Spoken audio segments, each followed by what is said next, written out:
Shri Sanjay Singh ji 10 minute कितनी minute है? आपकी धन्यवाद। 23 मिनट है जी, बहुत बहुत धन्यवाद वाइस चेयरमैन महोदया कि आपने मुझे महामहिम राष्ट्रपति के अभिभाषण पर अपनी बात कहने का मौका दिया। 11 महीने के बाद इस सदन में दोबारा आने का मौका मिला महोदया, और इस बीच कई घटनाएं घटित हुई। मैं उसकी डिटेल में नहीं जाना चाहता, लेकिन राष्ट्रपति जी के अभिभाषण में जो बिंदु आए हैं उसके बारे में जरूर आपके सामने कुछ बात कहना चाहता हूं। महोदया, जिक्र किया गया कि भारत दुनिया का सबसे बड़ा लोकतंत्र है और बहुत अच्छे ढंग से चुनाव संपन्न हुआ, लेकिन ये चुनाव कई घटनाओं का साक्षी रहा महोदया। इस चुनाव के अंदर हमने देखा विपक्ष के नेताओं को पकड़ पकड़ के कैसे जेल में डाला गया। ईडी का, सीबीआई का, जांच एजेंसियों का दुरुपयोग करके राज्यों के मुख्यमंत्री को जेल में डाला गया, मंत्रियों को जेल में डाला गया। इस चुनाव में हमने देखा भाषा का स्तर। भारत के प्रधानमंत्री महंगाई पे बात नहीं करते महोदया, बेरोजगारी पे बात नहीं करते महोदया, किसानी पे बात नहीं करते। इस देश के अंदर अग्निवीर योजना के कारण भारत की सीमा को कमजोर करने का आपने काम किया, उस पे बात नहीं करते। भारत के प्रधानमंत्री, बड़े अफसोस के साथ कहना पड़ रहा है, कभी मुगल पे बात करते हैं, कभी मटन पे बात करते हैं, कभी मदरसा पे बात करते हैं, कभी मछली पे बात करते हैं, और हद तो तब हो गई जब देश के प्रधानमंत्री मुजरा जैसे शब्द का इस्तेमाल करते हैं। शर्म आती है, दुनिया के सबसे बड़े लोकतंत्र के प्रधानमंत्री ऐसी भाषा का इस्तेमाल कर रहे हैं। महोदया, इस चुनाव में हमने देखा हमारे दिल्ली के मुख्यमंत्री अरविंद केजरीवाल, उनको चुनाव से पहले जबरदस्ती पकड़ के जेल में डाल दिया गया महोदया। अरविंद केजरीवाल वो मुख्यमंत्री हैं जिन्होंने शिक्षा के क्षेत्र में काम किया, स्वास्थ्य के क्षेत्र में काम किया, बिजली फ्री देने के क्षेत्र में काम किया, पानी फ्री देने के क्षेत्र में काम किया। महोदया, माताओं और बहनों को बस की फ्री यात्रा देने का काम किया, बुजुर्गों को तीर्थ यात्रा कराने का काम किया। एक ऐसे मुख्यमंत्री जिन्होंने देश ही नहीं पूरे दुनिया में सबसे बेहतरीन काम करके दिखाया, आपने चुनाव के पहले उनको गिरफ्तार करके जेल में डाल दिया। और मुद्दा क्या बनाया? तथाकथित शराब घोटाला। आज मैं आपके सामने इस सदन में बताना चाहता हूं महोदया, शराब घोटाला किसने किया, यह जानकारी पूरे देश को होनी चाहिए।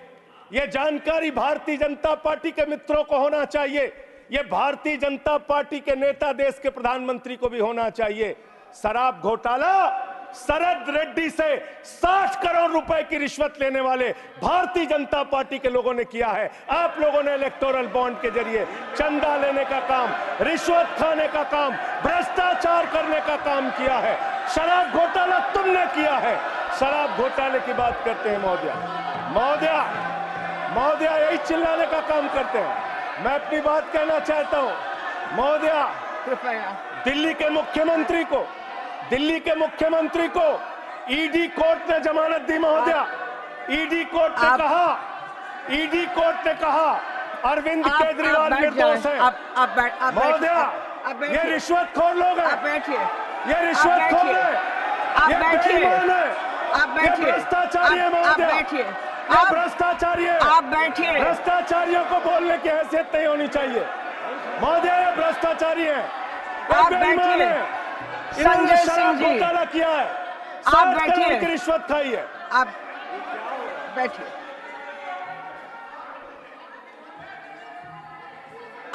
बैठिए, सब लोग पहले बैठिए। आप कृपया बैठिए। आप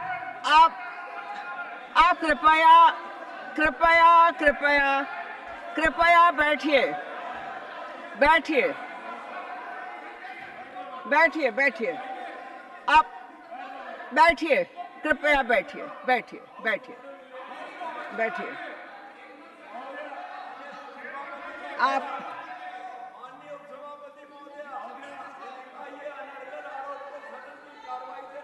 अरे ठीक है, गलत सही आप नहीं तय करेंगे। महोदया, महोदया, आप महोदया, भाजपा के मित्र हमारे नाराज हो गए महोदया। सच सुनने के बाद नाराजगी होती है महोदया। आप नाराजगी सुनिए। होती है। सुनिए, सच सुनने सुनिए, के बाद सुनिए, नाराजगी होती है। सुनिए, मेरी इन लोगों से सहानुभूति है। सुनिए, आप सुनिए, मैं सुनिए, सहानुभूति रखता हूं इन लोगों से। सुनिए, कृपया सुनिए। रिश्वतखोर लोग हैं सर महोदया। आप ये बेईमान लोग हैं, ये बेईमान है, ये भ्रष्टाचारी है महोदया, ये रिश्वतखोर है, ये डाकू गब्बर सिंह है, ये डाकू गब्बर सिंह है महोदया, महोदया डाकू गब्बर सिंह। आप अभी बैठिए, आप लोग बैठिए, आप लोग बैठिए, आप पहले बैठिए, पहले बैठिए। ना ना, मैं नहीं सुनूंगी। आप बैठिए, आप बैठिए, आप बैठिए पहले। आप पहले बैठिए, आप बैठिए। मैं कहूं तब आप प्लीज प्लीज, मैं कृपया कृपया कृपया कृपया शांति बनाए। दो एक सेकंड, हमारी भी बात सुनी जाए।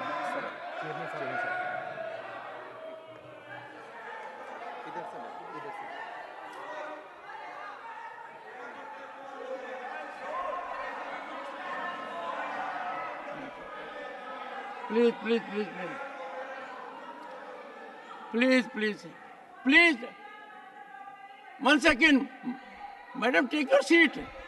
Take your seat. No, Mr. Nagar, why this running commentary? If this running commentary takes place, I will call upon leaders of the parties to at least give their members basic decorum training. Why should it happen? Trading against with each other. The nation is watching us. Members have to contribute massively. Sri Sanjay Singh may continue. I was watching the debate. Please. Mr. Gehlot. ये देश 1 second. लोकतंत्र से चलेगा मान्यवर। 1 second. You have to address the chair. आप ही को करना है। Leader of the opposition today set a very high standard. He addressed the chair. So, Sune, I want pin drop silence in the house. Let us see. He is leader of a legislature party. Now, please, 1 second. Take. कुछ आपत्तिजनक चर्चा माननीय सदस्य ने की है, कृपया उस पर गौर करें और उसको प्रोसीडिंग से हटाने की कृपा करें। Mr. Gokhale, Sanjay, Mr. Raut and Mr. Gokhale, I have come here, I have already taken note of it, and let me tell the honorable members, whenever there is something objectionable, even if Mr. Sanjay Raut says something objectionable, not only his address will be looked into, he can point out to the address of someone else also. Sanjay Singh ji, मान्यवर। संजय सिंह जी, धन्यवाद मान्यवर। एक आपको मंत्र देता हूं, जी मान्यवर। और गुरु मंत्र तो इसलिए नहीं दे सकता क्योंकि आपके तो पहले गुरु हैं। हाँ, मेरे गुरु रघु ठाकुर जी हैं। मेरे गुरु जी रघु ठाकुर हैं। तो आप मेरे राजनीतिक गुरु रघु ठाकुर हैं। इन लोगों को नहीं पता होगा, मैं बता रहा हूँ। रघु ठाकुर जी का मेरा क्या संबंध है, ये रघु ठाकुर जी से पूछिए। इनको नहीं मालूम होगा, सुनिए, इसलिए इनको बता। मेरे को एड्रेस करना। और एक गुरु मंत्र यह है कि आप जो शालीनता से बोलोगे और जो रिकॉर्ड होगा वो इतिहास का हिस्सा ही नहीं, 140 करोड़ जनता को भी पता लगेगा। धन्यवाद मान्यवर। उसके अलावा कोई व्यवधान होगा तो ये एनर्जी यहीं खत्म हो जाएगी। धन्यवाद मान्यवर। आप ऊर्जावान हैं मान्यवर। और अच्छे वक्ता हैं, बोलिए। मान्यवर, लीडर ऑफ द हाउस ने आपके सामने कहा है, मेरे स्पीच में मैं आपसे खुद अनुरोध कर रहा हूं मान्यवर, लीडर ऑफ द हाउस की बात को मानते हुए, कोई भी बात तथ्यों के परे हो तो निश्चित रूप से उसको कार्रवाई से आप हटा दीजिएगा। ये मैं अनुरोध कर रहा हूं आपसे। मान्यवर, राष्ट्रपति जी के अभिभाषण में अमृतकाल की चर्चा की गई। हमने देखा अमृतकाल मान्यवर, हमने देखा किस तरह से विपक्ष के नेताओं को पकड़ पकड़ के जेल में डाला गया। महाराष्ट्र चले जाइए तो अनिल देशमुख जी को 14 महीने जेल में रखा गया, बाद में कह दिया न्यायालय ने सबूत नहीं, जमानत मिल गई। संजय रावत जी को 100 दिन 103 दिन जेल में रखा गया मान्यवर, बाद में उनको जमानत मिल गई, कोई सबूत नहीं। मुझे 6 महीने जेल में रखा गया मान्यवर, और 3 जजों ने सुप्रीम कोर्ट के मुझे जमानत दे दी। दिल्ली के मुख्यमंत्री, अब देख लीजिए, मैं आपके नियम का पालन कर रहा हूं मान्यवर। बोलते रहिए। दिल्ली के मुख्यमंत्री मान्यवर ईडी कोर्ट के सामने अपने उनके वकील जो दलील देते हैं, जो बहस करते हैं, जो अपना पक्ष रखते हैं, उसके आधार पर ईडी कोर्ट ने कहा, और यह फैसले में दर्ज है मान्यवर, कि अरविंद केजरीवाल पूरी तरीके से निर्दोष हैं और ईडी उनके खिलाफ बायस्ड होकर काम कर रही है, दुर्भावना से काम कर रही है, और उनके खिलाफ मनी ट्रेल का कोई मामला नहीं है। ये मैं इसलिए आपके सामने बोल पा रहा हूं कि ये कि कोर्ट का फैसला है, सार्वजनिक है मान्यवर, इसलिए मैं बोल रहा हूं। एक सेकंड जी। माननीय सदस्यगण, अपने देश में व्यवस्था के तहत एक कानूनी प्रक्रिया है। उस कानूनी प्रक्रिया के तहत ही व्यक्ति ट्रायल फेस करता है, कई बार उसको जेल भेजा जाता है, कई बार जमानत दी जाती है।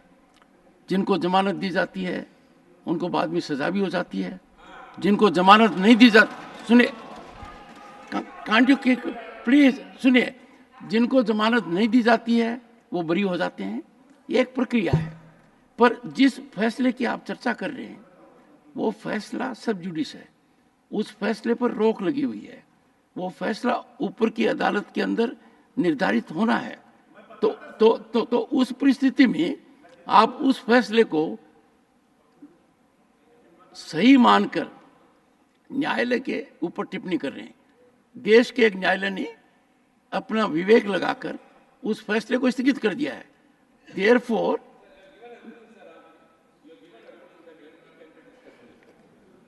okay, let me one second.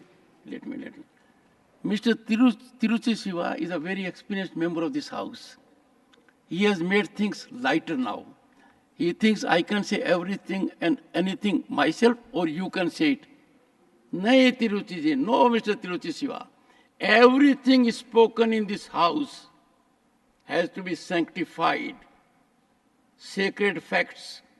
This house cannot be, I said, a ground for free fall of information. If suppose someone wants to level an allegation against Mr. Sanjay Raut, his reputation is at stake. He has earned reputation in public life. I cannot allow that member unless he satisfies me it is sanctified. Similarly, that privilege is not without regulation. That privilege is a heavy responsibility. As a matter of fact, Constitution has given that privilege to us, that whatever we speak in this house, the public at large cannot bring criminal case against us, cannot bring civil case against us. That protection is given, but that protection is given to me also, that I must protect 140 crore people. You cannot say anything and everything here, Tiruchiji. You have to say something, keeping in view dignity of your office as a member of parliament and facts. that are unimpeachable, beyond question. Therefore, if Sanjay Singh has made reference to a judgment which has been stayed, which means that judgment, till the judgment of the upper court comes, is non-existent. Therefore, Sanjay, you can't take reference to that. Go ahead, make your point.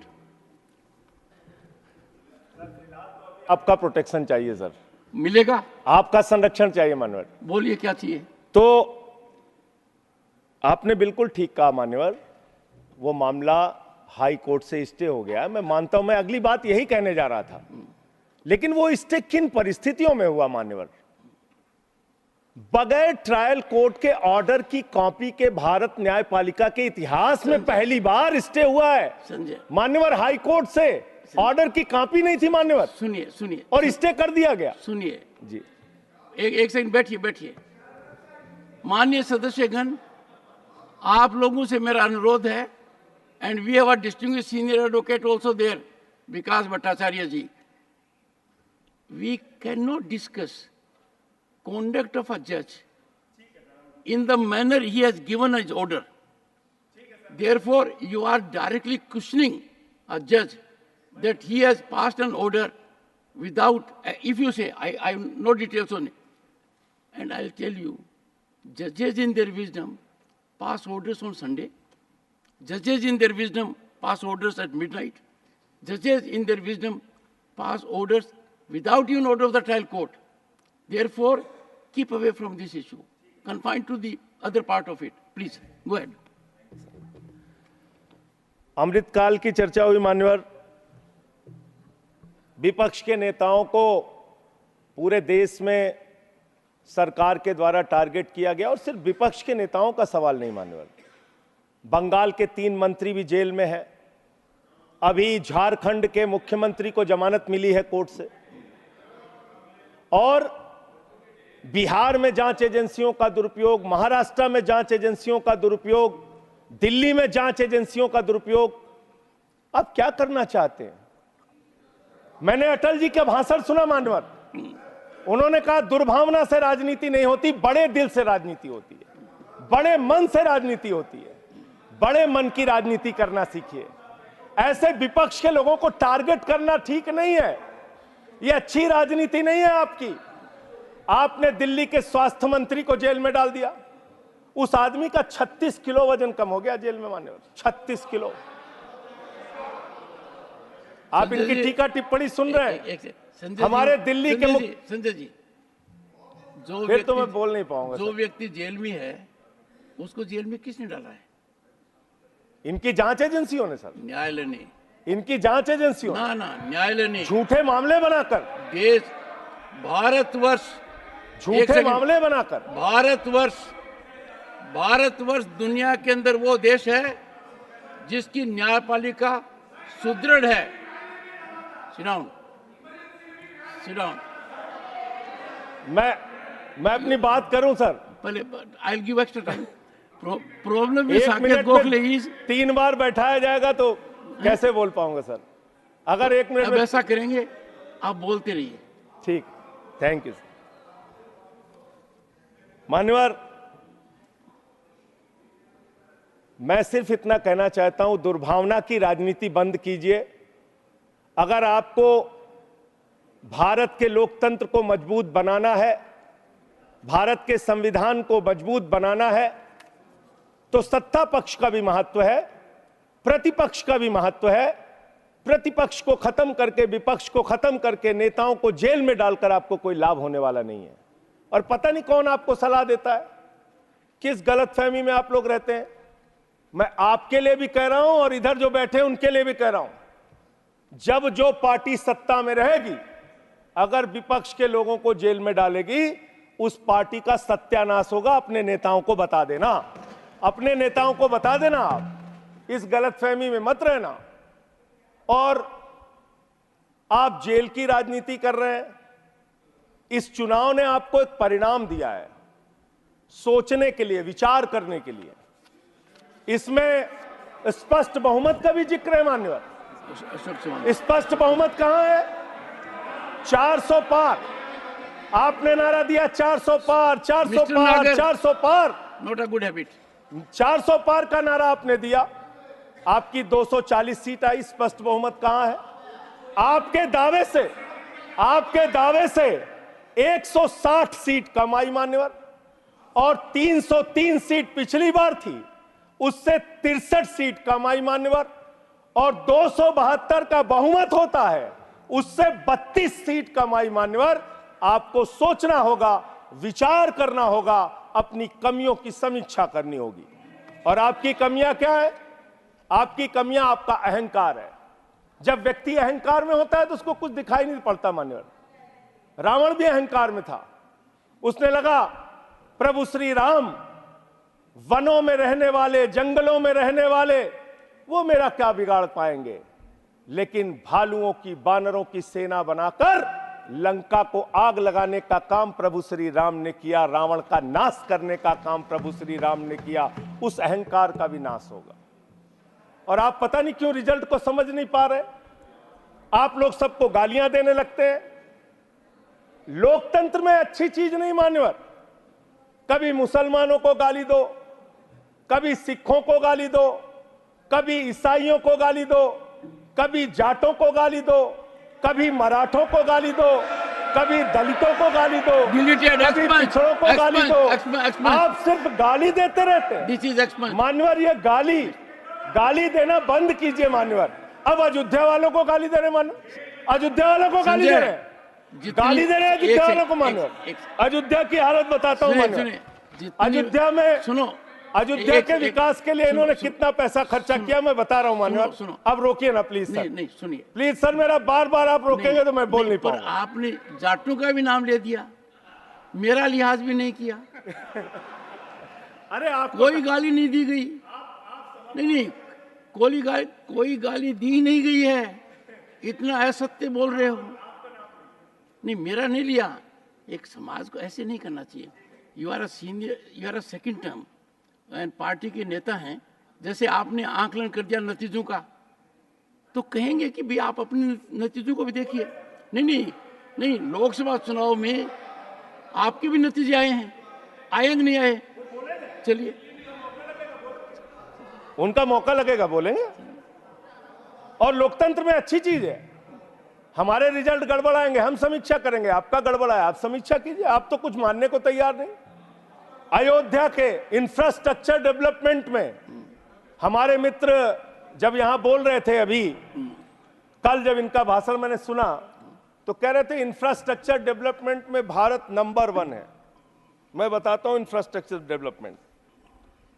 इन्होंने मान्यवर अयोध्या के विकास में बहुत पैसा खर्चा किया, होना चाहिए।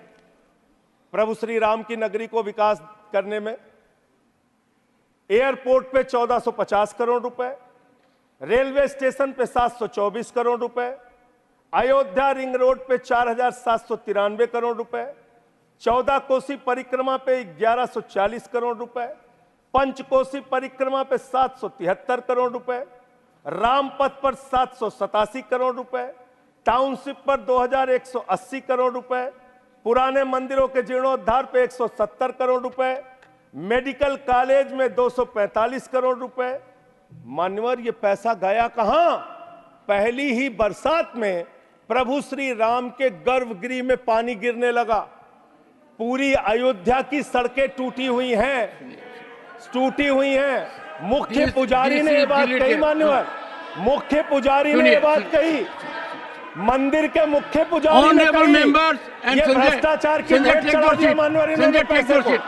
भ्रष्टाचार की भेंट चढ़ा दी मान्यवर। Nothing will go on record.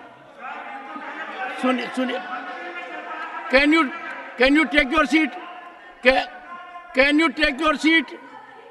Can you take your seat? On one second, please. Take your seat. Honorable member, perhaps. Neeraj, please. Honorable members, please. I will urge leaders of the parties to keep their members under control. Honorable member, you have made a reflection which is wrong. You make a reflection because someone has said something. When I got this news, I verified. got in touch with responsible people. If you have real documentary evidence, when you are speaking as a member parliament, you cannot give a speech as you give outside. It is not so. Let us not run down our institutions. It is a temple worshipped all over the world. It will last, you know, for how many years it will last?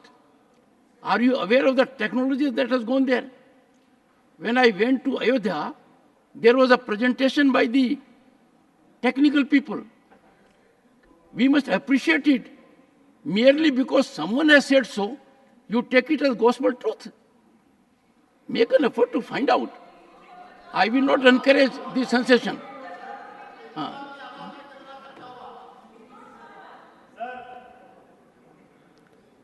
इस अमृत काल के दौरान तमाम घटनाएं देश में घटित हुई। अग्निवीर जैसी योजना देश के अंदर आई। 4 साल की नौकरी, 17 साल में एक जवान सेना में भर्ती होगा, 21 साल में रिटायर हो जाएगा। मैं ऐसा मानता हूं मान्यवर, इस योजना के बारे में सरकार को पुनर्विचार करना चाहिए। नौजवानों में इसको लेकर प्रतिरोध है, गुस्सा है, और कहीं ना कहीं ये भारत की सेना को भी कमजोर करने की कार्रवाई है मान्यवर। अगर आप कारगिल के युद्ध को देखें और उसके पहले भी जो सेना के अधिकारियों से आप बात करेंगे, 5 साल तक जब कोई फील्ड में काम कर लेता है जवान, उसके बाद युद्ध के स्थिति में उसको इस्तेमाल किया जाता है, उसको आगे किया जाता है। इसलिए मान्यवर, यह अग्निवीर योजना कहीं ना कहीं भारत माता की सुरक्षा के साथ समझौता करने की कोशिश है। उस पर भी पुनर्विचार आपको करना चाहिए, इसको वापस लेना चाहिए। दूसरी बात, आपने बात की कि आप 5वीं सबसे बड़ी अर्थव्यवस्था बन गए दुनिया में। बहुत अच्छी बात है, मैं आपको शुभकामनाएं देता हूं। भारत को दुनिया की पहली नंबर की अर्थव्यवस्था बनाइए, हम सब खुश होंगे।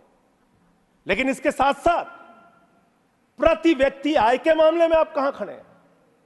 प्रति व्यक्ति आय के मामले में आप 141वें नंबर पर खड़े हैं।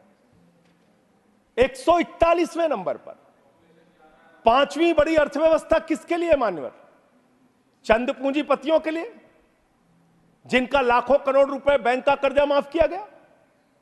यह किसके लिए मान्यवर? आपने कहा, चुनाव के दौरान हमने एक भाषण और सुना मान्यवर, कि आपकी संपत्ति लेके ये भाग जाएंगे, वो भाग जाएंगे, वो भाग जाएंगे।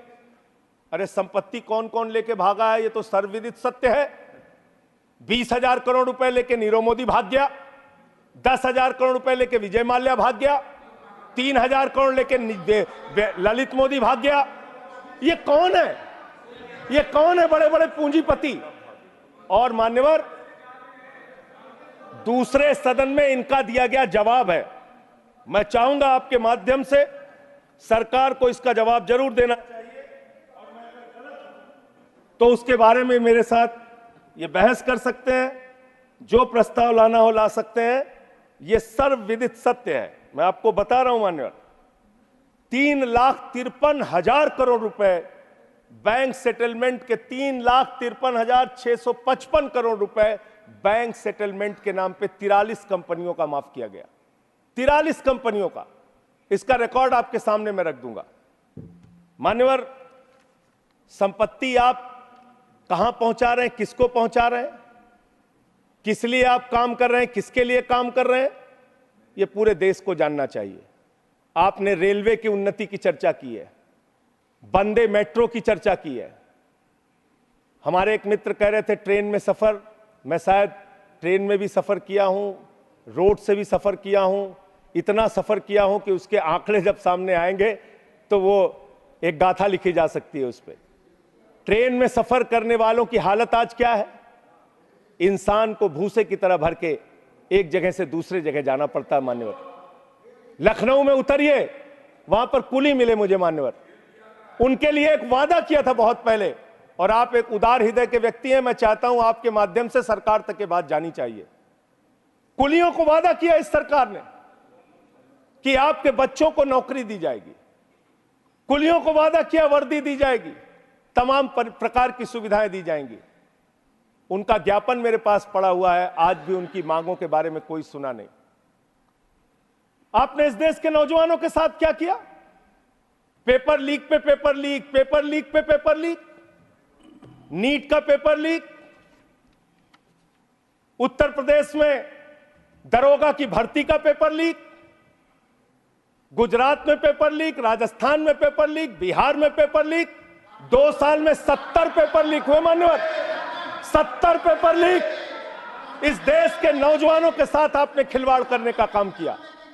2 करोड़ छात्रों और नौजवानों की जिंदगी बर्बाद हुई पेपर लीक के कारण। कौन जिम्मेदार है उसके लिए? कैसे कार्रवाई होगी? आप कमेटियां बनाते हैं। एनटीए जो एग्जाम करा रहा है, मैं ये मांग करता हूं आपके माध्यम से, उस एनटीए के अधिकारियों की जांच होनी चाहिए और उन लोगों की जांच कराकर जो लोग भी इसमें शामिल हैं उनको गिरफ्तार करके जेल में डालिए और एनटीए को भंग कीजिए मान्यवर, क्योंकि बार बार जब जब एनटीए एग्जाम करा रहा है पेपर लीक हो रहा है। यह बड़ा सवाल है, इसके बारे में आपको सोचना चाहिए। दूसरी बात मान्यवर, आपने कहा राज्यों के विकास से ही देश का विकास होता है। यह बात सुनकर मेरी आंखों में आंसू आ गया। इतनी बढ़िया बात, इतना उदार हृदय आपका, वाह वाह वाह, वाह वाह वाह।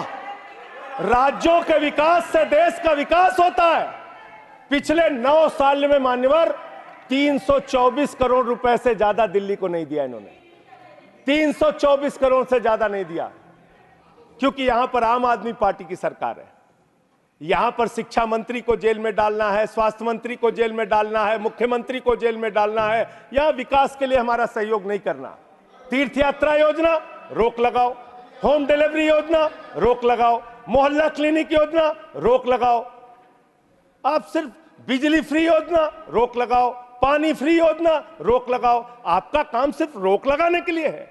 अब क्या राज्यों का विकास कर रहे हैं मान्यवर? 8,000 करोड़ रुपए रूरल डेवलपमेंट फंड का और बाकी शिक्षा स्वास्थ्य के फंड का, केंद्र सरकार के हिस्से का, पंजाब का, इन्होंने 8,000 करोड़ रुपए रोक के रखा है।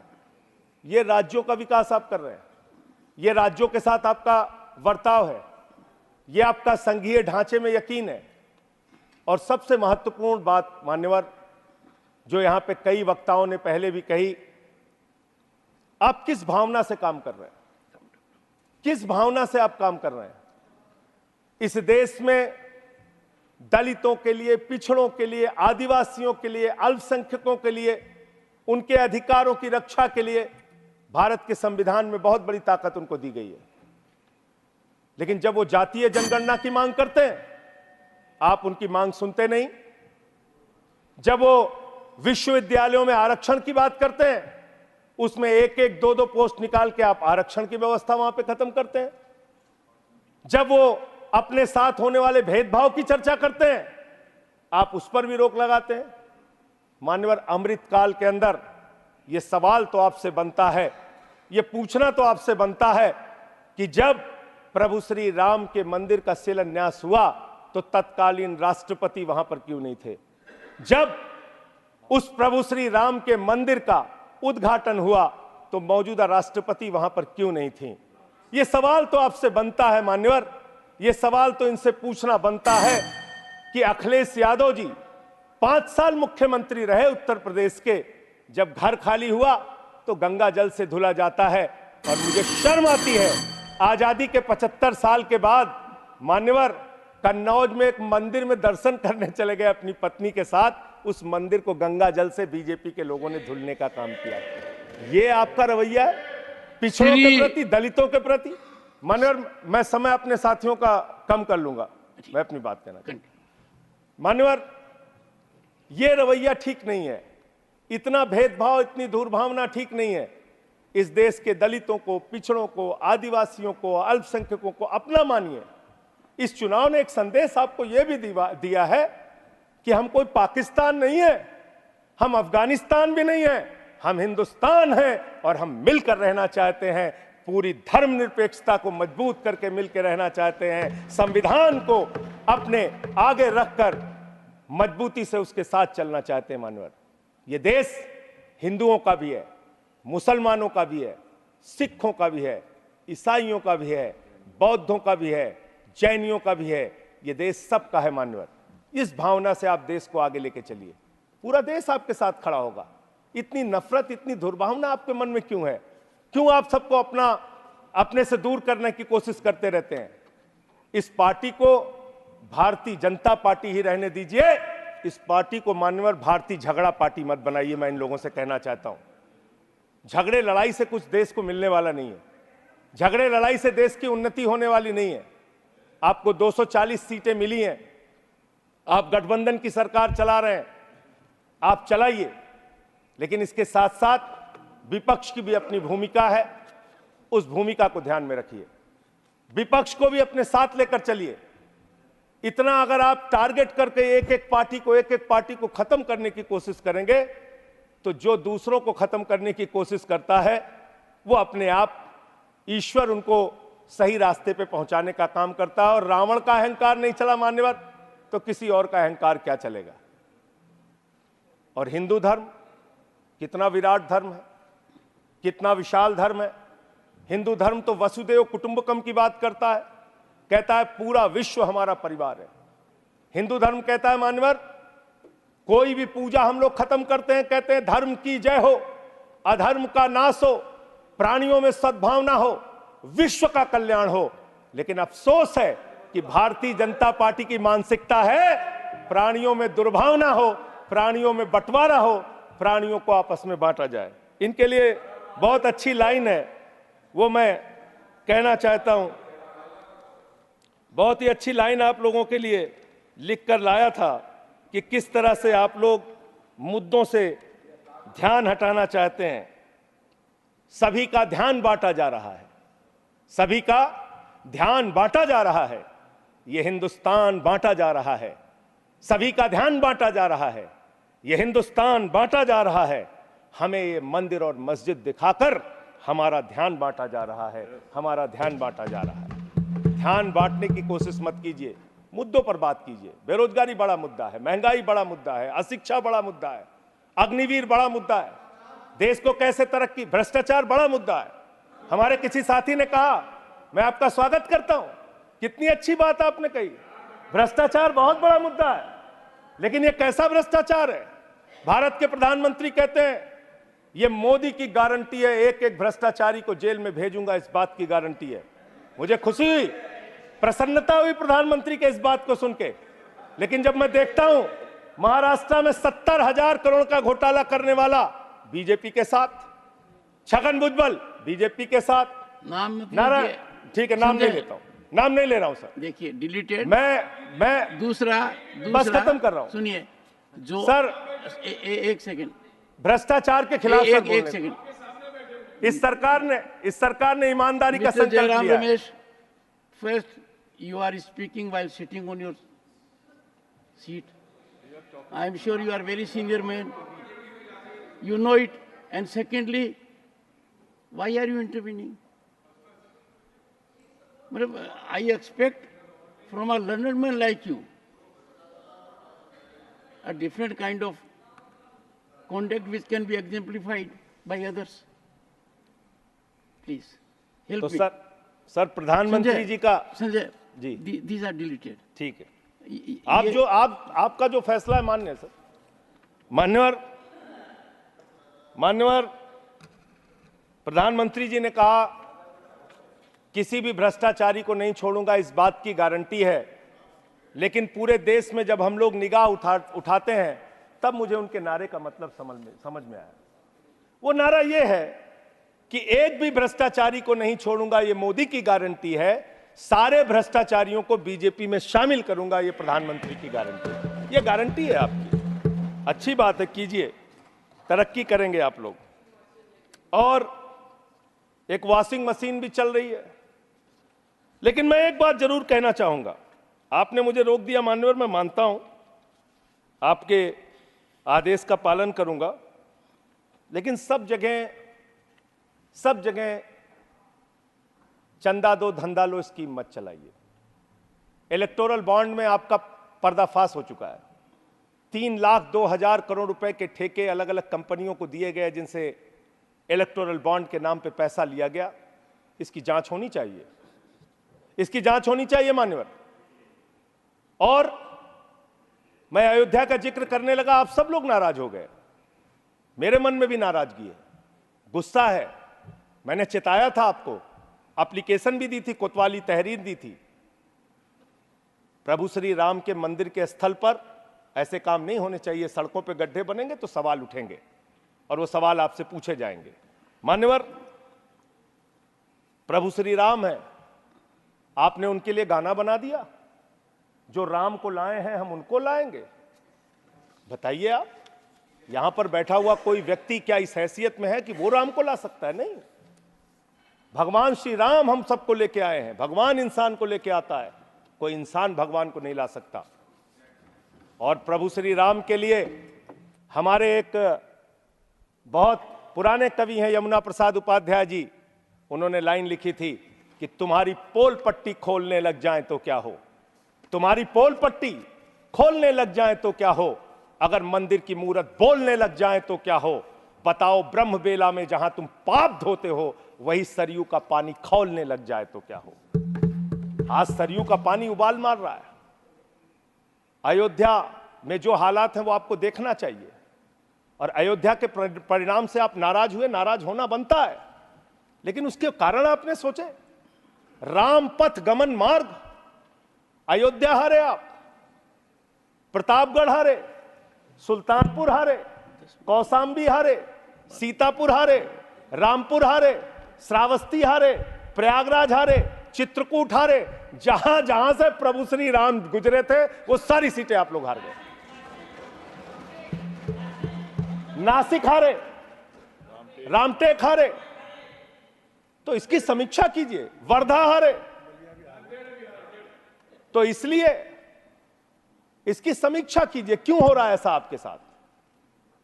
भगवान के नाम पर आप श्रद्धा रखिए और उस श्रद्धा को उसका विस्तार कीजिए, हमें कोई आपत्ति नहीं है। देखिए आपके साथ ये इनका प्यार खत्म ही नहीं हो रहा है। मान्यवर, मैं सिर्फ इनसे इतना कहना चाहता हूं, आप जो दिल्ली के साथ कर रहे हैं, जो हमारे मुख्यमंत्री के साथ कर रहे हैं, अंतिम बात उनके बारे में कह के अपनी बात को खत्म करूंगा। इससे आपका कोई राजनीतिक फायदा नहीं होगा। मेरी बात को इस सदन में बोल रहा हूं, इसको याद रखिएगा। इससे आपका कोई राजनीतिक लाभ होने वाला नहीं है। और आप 1925 की संस्थाएं, 100 साल हो गया, 100 साल पुरानी संस्थाएं, वहां से निकले हैं आप लोग। 100 साल हो गया, लेकिन दिमाग अभी भी बच्चों का, अभी बच्चों की तरह खेल रहे हैं। अरे मैं राजनीति में आया डॉक्टर लोहिया को पढ़ के, लोकनायक जयप्रकाश नारायण को पढ़ के, राष्ट्रपिता महात्मा गांधी को पढ़ के, शहीद आजम भगत सिंह को पढ़ के। आप सोचते हैं कि आप अरविंद केजरीवाल को जेल में डाल के, सिसोदिया को जेल में डाल के, सत्येंद्र जैन को जेल में डाल के, संजय सिंह को जेल में डाल के हमारी पार्टी को खत्म कर देंगे? ये होने वाला नहीं है, ये कतई होने वाला नहीं है, याद रखना। इस शरीर के 100 टुकड़े भी कर देंगे आप, तो आपके सामने झुकने वाले नहीं हैं, आपसे लड़ेंगे और जीतेंगे। आप डालिए, उत्पीड़न कीजिए, जितना करना चाहते हैं आप कीजिए उत्पीड़न। 6 महीने जेल में रखा आपने सोचा आपके सामने नतमस्तक हो जाएंगे? इस मां भारती ने बहुत सारे बेटे ऐसे पैदा किए हैं जो आपके सामने कभी सर नहीं झुकाएंगे, आपसे लड़ने के लिए तैयार रहेंगे, याद रखिएगा। मान्यवर, आपने मुझे राष्ट्रपति जी के भाषण पर अपनी बात कहने का मौका दिया। 11 महीने के बाद बोल रहा था। बहुत सारे मुद्दे मैंने आपके सामने रखे, जिससे सरकार को चेताने का प्रयास किया। कितना चेतेंगे, कितना जागेंगे, ये तो मुझे नहीं मालूम, लेकिन एक ही बात कह के अपनी बात को खत्म करूंगा कि अभी सवेरा है। अगर आप सही रास्ते पे आ जाएंगे तो अच्छा है। अहंकार के रास्ते पे, विनाश ही मिलेगा, आपको विकास नहीं मिलेगा, देश को आप आगे लेके नहीं जा पाएंगे। अहंकार छोड़ दीजिए, ये सबसे बड़ी बीमारी आप लोगों को लग गई है। सबका मजाक उड़ाना, सबको गालीबाजी करना, ये सब छोड़ दीजिए। इससे आपका कोई फायदा होने वाला नहीं है, इससे कोई फायदा नहीं होने वाला है। हम आ भी भरते हैं, हम आ भी भरते हैं मान्यवर, हम आ भी भरते हैं तो हो जाते हैं बदनाम, और वो कत्ल भी करते हैं तो चर्चा नहीं होता। बहुत बहुत धन्यवाद।